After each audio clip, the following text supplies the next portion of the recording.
Hey everybody, I'm Johan. Welcome back.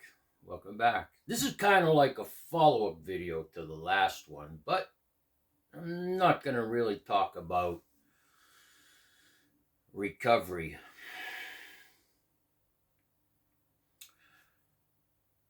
How about that title? If you're human and you know it, take a breath.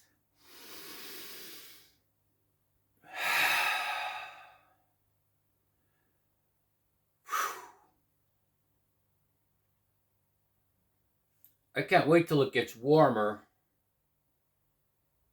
which means my bones will move better and I could start exerting myself and it will get to a point I'll take deep breaths because I'm pushing myself.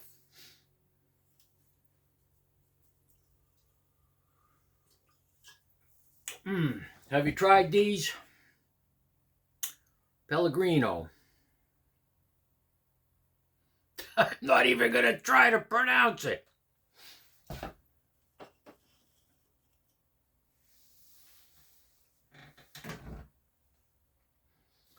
Let's talk about being human beings.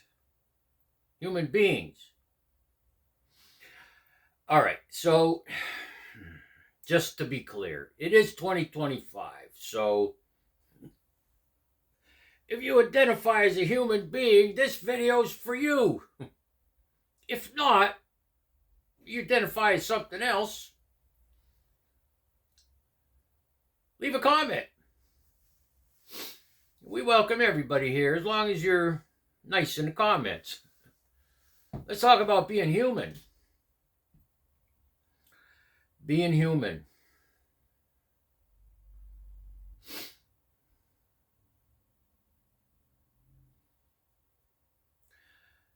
I was thinking about all these cards I have, like identification cards and such. Well, the first ID, well, it's not a card, it's a paper. You know, it's a certificate, a birth certificate. That's kind of a form of identification, all right? On it says the name I was given at birth, who my parents were, and I have a Wiener Schnitzel, so I'm a male. I'm reminded of that every day. So that's like the very first form of identification, that was for me.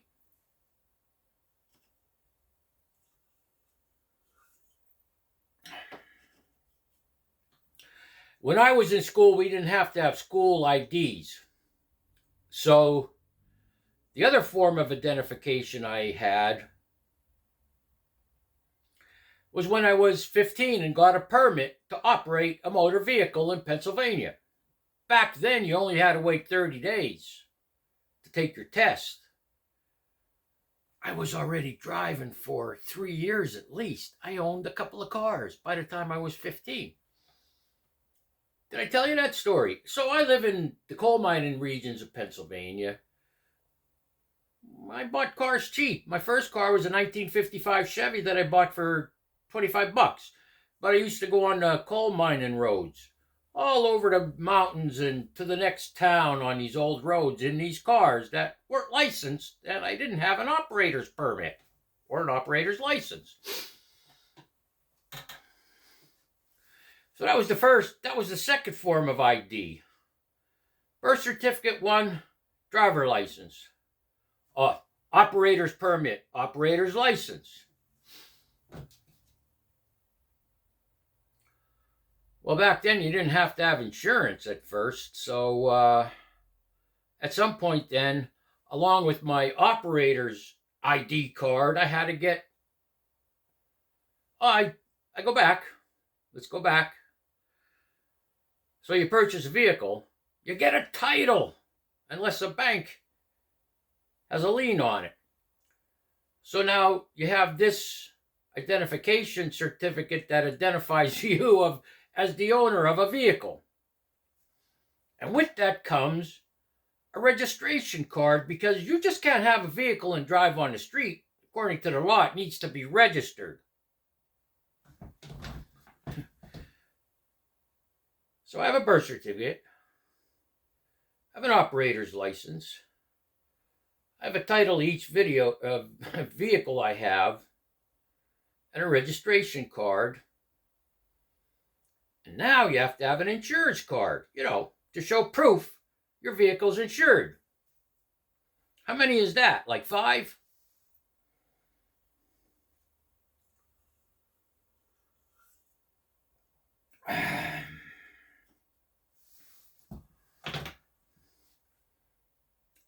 Oh, I have a card that identifies me as a veteran so I could get treated at a veteran facility or show that I'm a veteran. I have a card that describes I'm enrolled in a health insurance program.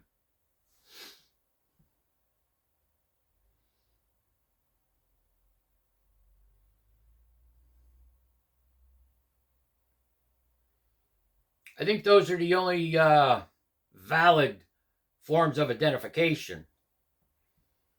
But I have other cards. I have a card that I use to get money out of my bank. I have 2 credit cards. I don't use them that much. So I have more cards. How many cards and forms of ID or certificates is this already that you have to have? Oh, if you want to go to a Weis Market or a Giants Market and get a discount, you need a card that shows you're enrolled in that program to get a discount.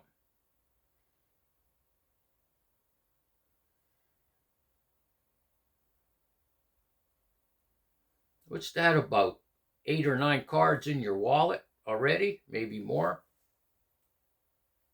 I don't carry a wallet, by the way.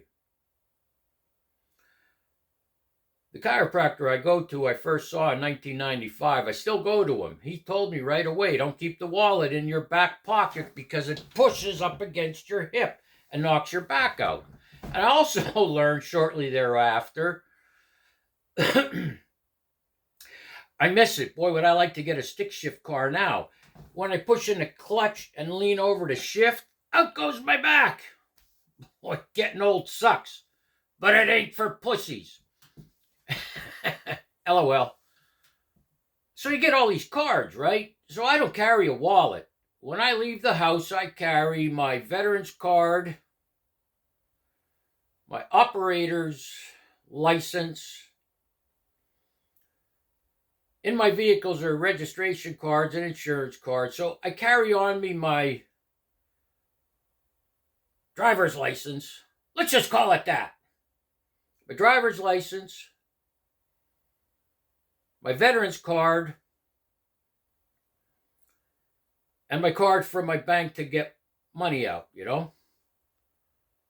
How did I go from using cash to depending on a card anyway? I don't know. And that's all I take with me. And some cash if I have it.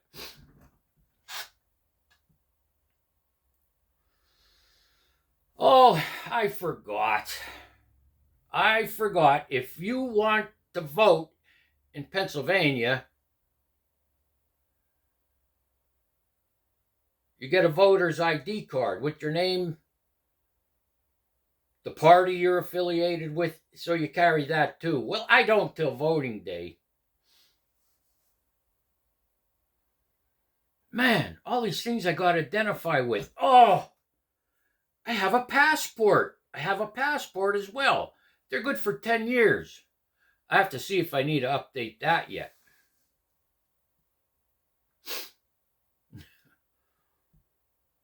Oh, these things,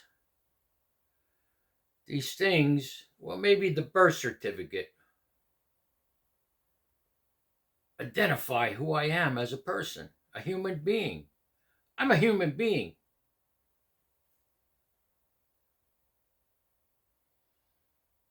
Oh, we're talking about if you're human and you know it, take a breath.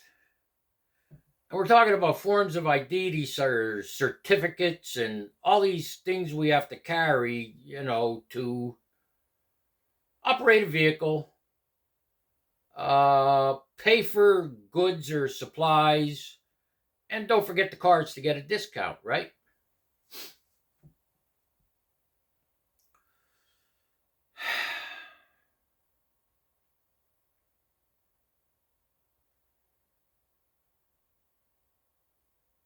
Maybe you have a job that you have to wear a certain uniform. You have one of those jobs, you have to wear a uniform, like maybe with your name on it. I had one of those, I think, well, like back when I was 18. I was a parts manager in a Oldsmobile dealership.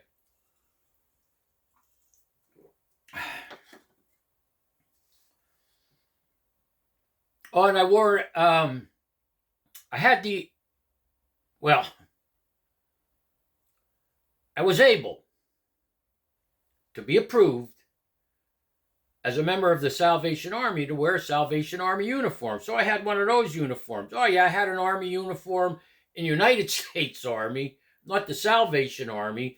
I had a uniform in United States Army and a uniform in United States Marine Corps. Now, those three uniforms, United States Army, United States Marine Corps, the Salvation Army, they identify who you are within that group,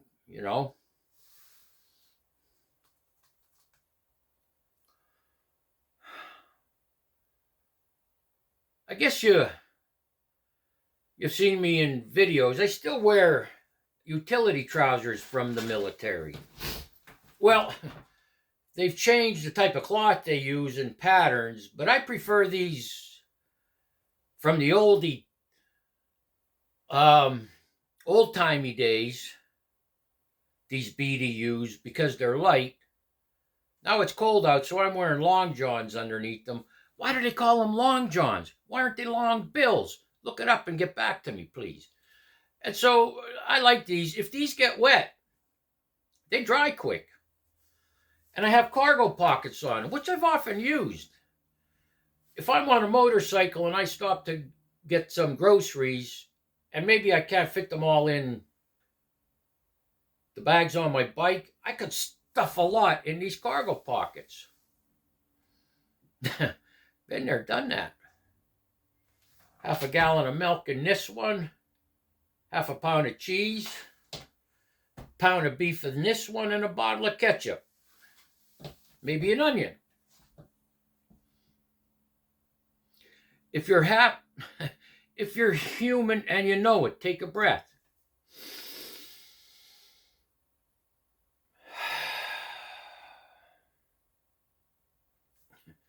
In a way, that's what this video is about. Don't forget you're human. Don't be so tethered to all these things we're talking about.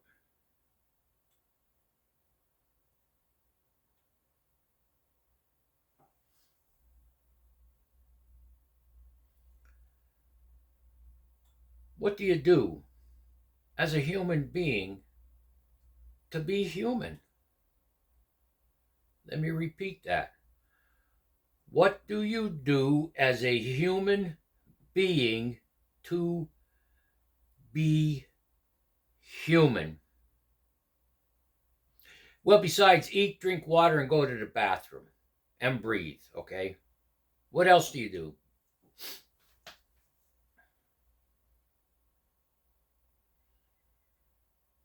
Do you go in nature? Do you travel? Our ancestors traveled. Sometimes they had to travel far because weather patterns changed. It affected what they were able to hunt. And then, after some period of time, and I mentioned this in a previous video, when we went from hunter-gatherers to farmers, the weather would change. You could not grow the crops that you were growing in the place you were at, so you had to move. But do you travel at all? Do you go walking in the woods? Do you go into nature? Do you enjoy the sun? Do you even look? Well, my mom said, don't ever look at the sun. I do for 5 seconds. Do you look at the moon?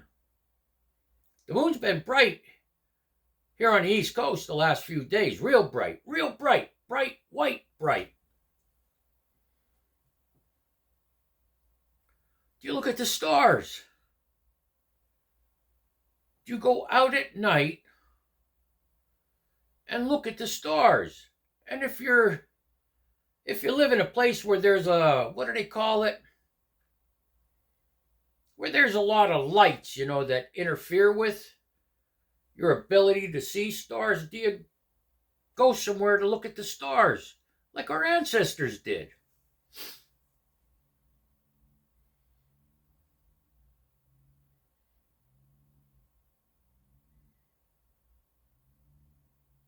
Do you pay attention to the trees? Now, maybe that has no significance to you today. But as a human being, it had a significance to our ancestors. Like autumn. And leaves were starting to fall off the trees, turn colors, and fall off the trees. Then they knew it was harvest time. The geese flying north or flying south. You stop to look at them and listen to them. Our ancestors did.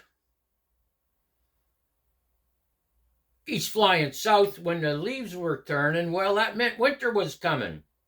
Geese flying north as temperatures started to warm up meant that spring was coming. Maybe they didn't call it spring. My Viking ancestors had 2 seasons, summer and winter. But do you pay attention at all of these things? As a human being, what do you do to be human?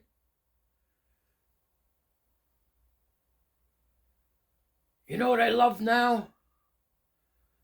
Like in March. Because I know it's March. I have a calendar. I start to look forward to seeing the first robin. And I want to see it first. I might run into somebody and they'll say, I saw a robin. And I'll be like, no, you didn't. Because I didn't see one. But that's so cool. The robins. You pay attention to that. As a human being, what do you do to be human? You walk outside and watch snow. Today we're getting snow in Pennsylvania, 1 to 3 inches. I don't even think it's going to get an inch. I don't know. I don't care. How about the rain? Here's something strange I noticed about rain. Like, people will go out on their front porch and they'll see it's raining and they'll put their hand out. Somebody said, well, that's to touch the rain. I guess. I thought maybe they didn't believe it was raining, so they did that. They interact with the rain. As a human being, what do you do to be human? Do you ever do anything to be human? How about walk in your bare feet? Swim in a lake. Sit by a creek or a lake.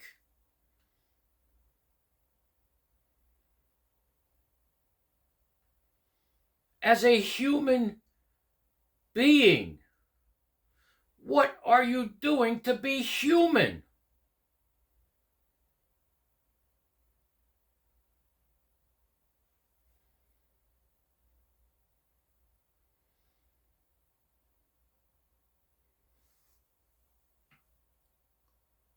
If you're human and you know it, take a breath.